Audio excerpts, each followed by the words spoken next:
আমি আসলে খুব অল্প বয়স থেকে আমার ছাত্র রাজনীতির শুরু। আপনারা যারা আমার সমসাময়িক বা একটু আগে পরে তারা খুব কাছ থেকে আমাকে দেখেছেন।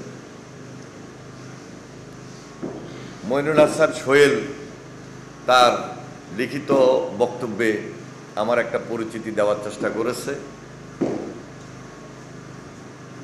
আর এই যে আমার এই ছোট ভাই বলবো আবু সালে আকন, সে জিয়া হলে খুব কাছ থেকে আমাকে যেহেতু দেখেছে, আমি সেই স্বৈরাচার বিরোধী আন্দোলনে জিয়া হল থেকে যখন মধুর ক্যান্টিনে যেতাম, জাস্ট আপনার দু চারটা প্রশ্ন তো অবশ্যই করবেন, তার আগে দু একটা স্মরণীয় ঘটনার কথা না বললেই নয়, হয়তো আপনারা আমাকে জিজ্ঞেস করবেন। এরশাদ বিরোধী আন্দোলনে আমরা তো সবসময় মিছিল মিটিংয়ে থাকতাম, এবং আমার জিয়া হল কেন্দ্রিক একটা বিশেষ স্মরণীয় ঘটনা আছে। এটা আজকের সভাপতি, আমার ধারণা সে খুব কাছ থেকে দেখেছে। এরশাদের বিরুদ্ধে আমাদের আন্দোলনের যে খুব একদম তীব্র বা আন্দোলনের বেগ পাওয়া অবস্থায় তীব্রতার সময় একটা কারফিউ দেওয়া হয়েছিল। এই কারফিউটা ছিল 6 ডিসেম্বর এরশাদ পদত্যাগ করেন, তার আগে আমার মনে হয় 2 তারিখ কি 3 তারিখ হবে। আমরা জিয়া হল থেকে সর্বপ্রথম এই কারফিউটা ব্রেক করি। জিয়া হলে যেদিন ঢাকা বিশ্ববিদ্যালয়ে কারফিউ দেয় রাত্রে, যে আমরা কেউ বের হতে পারবো না ক্যাম্পাস থেকে, তখন আমি ডাকসুর মেম্বার ছিলাম, নির্বাচিত মেম্বার ছিলাম। প্রত্যেক হলের থেকে গেইটে তালা মেরে চাবিটা আমার হাতে নিয়ে নিই। সেটা মহসিন হল, সূর্য সেন হল, জসিমউদ্দিন হল, মুজিব হল, জিয়া হল, এই তো এই আশেপাশের হলগুলো, যে আমরা স্টুডেন্টরা হলের ভিতরেই থাকব, কোনোভাবেই পুলিশ বা বিডিআর এসে আমাদের হলের ভিতরে প্রবেশ করে আমাদেরকে মারধর করবে বা আক্রমণ করবে। যদি আক্রমণ করতেও আসে তাহলে আমাদের পরিকল্পনা ছিল যে আমরা সবাই মিলে একটা টাইম কাউন্টারে যাব। আমরা আগের দিন রাত্রে তখন আমানুল্লাহ আমান, খায়রুল কবির খোকন, ফজলুল হক মিলন, হাবিবুর রহমান হাবিব, নাজিমুদ্দিন আলম, ওনারা মেডিকেলে আহত অবস্থায় ছিলেন। তো আমরা যারা সেকেন্ড সারির ওই সময়ের নেতা ছিলাম, দায়িত্বরত বা নির্বাচিত প্রতিনিধি ছিলাম ডাকসুতে, আমি মহসিন হলের আমাদের মেম্বার ছিল ফারুক, এবং আমাদের আরেকজন মেম্বার ছিল জগলু। এই তিনজনে বুদ্ধি করে আমরা রাত্রে 12টার সময়, আগের দিন রাত্রে কারফিউ দেওয়ার সাথে সাথে আমরা প্রত্যেকটা হল যার যার দায়িত্বে তালা মেরে গেইটে চাবিটা আমরা নিজেরা নিয়ে নিচ্ছি। ভোরবেলায় আমরা যখন দেখলাম পুরো ক্যাম্পাস বিডিআর পুলিশ ঘেরাও করে ফেলছে, তখন এই মোবাইলের যুগ ছিল না, এই ইলেকট্রনিক্স মিডিয়া ছিল না, অনলাইন তো ছিলই না, জাস্ট স্টিল ক্যামেরায়। আমার মনে আছে এখনো সাংবাদিক, ফটো জার্নালিস্ট, ফটো সাংবাদিক আসাদ ভাই, বিটু, আরো কয়েকজন ছিলেন। এরা তো সবসময়, নুরু ভাই, ওরা সবসময় কিন্তু ক্যাম্পাস ভিত্তিক একদম ছবি উঠানোর জন্য প্রস্তুত থাকতো। আমরা তখন বুদ্ধি করে সর্বপ্রথম জিয়া হলের ছাদে উঠে গেলাম। ছাদে গিয়ে আমরা মিছিল শুরু করলাম। আমার সঙ্গে ওনাদের মতো যারা স্টুডেন্ট তখন আমরা ওই হলের, আমাদের দেখা দেখি পার্শ্ববর্তী সব হলে ছাদে মিছিল শুরু হলো। আমাদের দেখা দেখি পিজি হাসপাতালের ছাদে মিছিল শুরু হলো। স্বাভাবিক কারণে প্রত্যেক হল থেকে যখন মিছিলের আওয়াজ শুরু হয়, আমাদের হলের পাশেই কাঁটাবন মার্কেট, মিছিল থেকে আমরা বের হয়ে লাফ দিয়ে কাঁটাবন মার্কেটের উপর গেলাম। মার্কেটের মধ্যে আমরা মিছিল শুরু করে দিলাম, মার্কেটের উপরে। তখন মার্কেটটা ছিল একতলা, এখন এটা 2 তলা হয়েছে। এই একতলায় আমরা মিছিল যখন শুরু করলাম,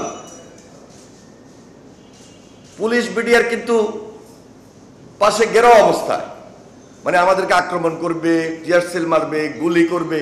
আসলে কোনো ভয় আমাদের মধ্যে তখন কাজ করে নাই, কারণ বয়স তো কম।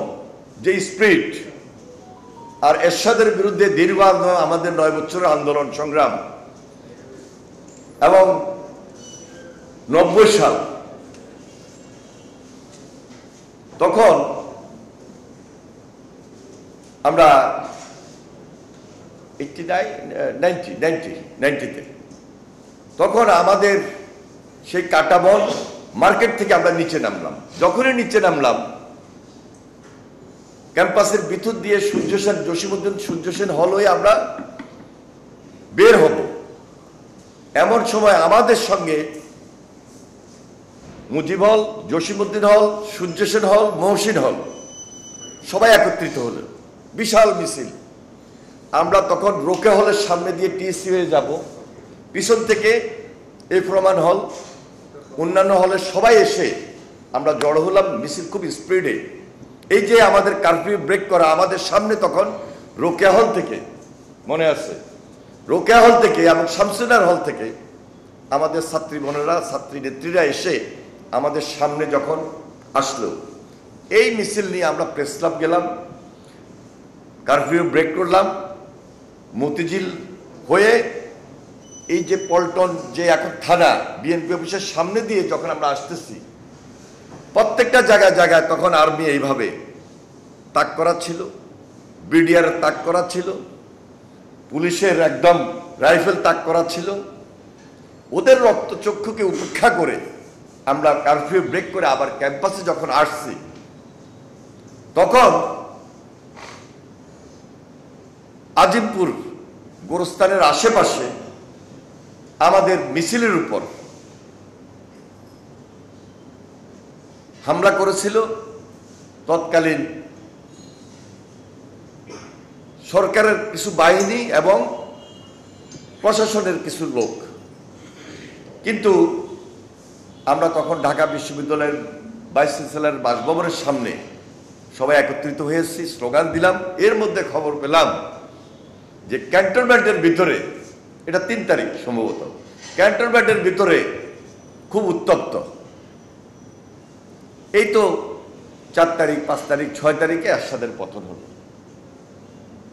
এটা ঢাকা বিশ্ববিদ্যালয়ে সে আন্দোলনে নিজেকে সম্পৃক্ত করতে পেরেছি, অবদান রাখার সুযোগ পেয়েছি, নিজেকে গৌরবান্বিত এবং গর্বিত মনে করি। এই জন্য জাস্ট আপনাদের সামনে কথাগুলো তুলে ধরলাম। তা আমাদের বয়সের কারণে আমরা তখন সেই আন্দোলনে 9 বছর সময় লাগলেও আমাদের একটা অভিজ্ঞতা হয়েছে, এবং আন্দোলনে আমরা যথেষ্ট ভূমিকা পালন করতে সক্ষম হয়েছি। সকল ছাত্রদের সঙ্গে আমাদের একটা সুসম্পর্ক ছিল, এবং রাজনৈতিকভাবে আমরা নিজেদেরকে প্রতিষ্ঠিত করারও সুযোগ পেয়েছিলাম। এই যে রাজনৈতিক ধারাবাহিকতা, এই রাজনৈতিক ধারাবাহিকতায় আজকে হয়তোবা আমার বয়স হয়েছে, আমি একটা দায়িত্বশীল অবস্থানে রয়েছি। এর মধ্যে আমি জাতীয় সংসদের নির্বাচিত হয়েছি। খুব অল্প বয়সে আমি জাতীয়তাবাদী ছাত্র দলের প্রেসিডেন্ট হিসাবে দায়িত্ব পালন করেছি। 2 বার সংসদ সদস্য নির্বাচিত হয়েছি।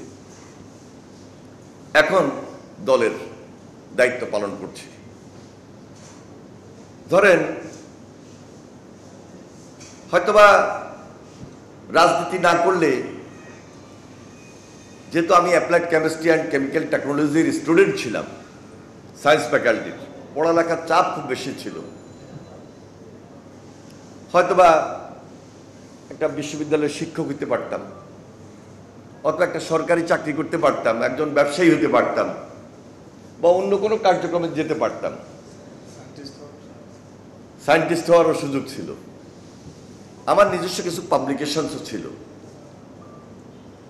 কিন্তু শেষ পর্যন্ত রাজনীতির অঙ্গনে এত বেশি সম্পৃক্ত ছিলাম, ওই সেকেন্ড পাবলিকেশনটা আমি আর করতে পারি নাই। তাহলে আমার পিএইচডি ডিগ্রিটা হয়তো আমার নামের সঙ্গে থাকতো। যাই হোক, সেটা আবার অন্য কথা। যেটা বলার চেষ্টা করেছি, রাজনীতিতে থেকে যত বৃহৎ অঙ্গনে বৃহৎ আঙ্গিকে কাজ করা যায়,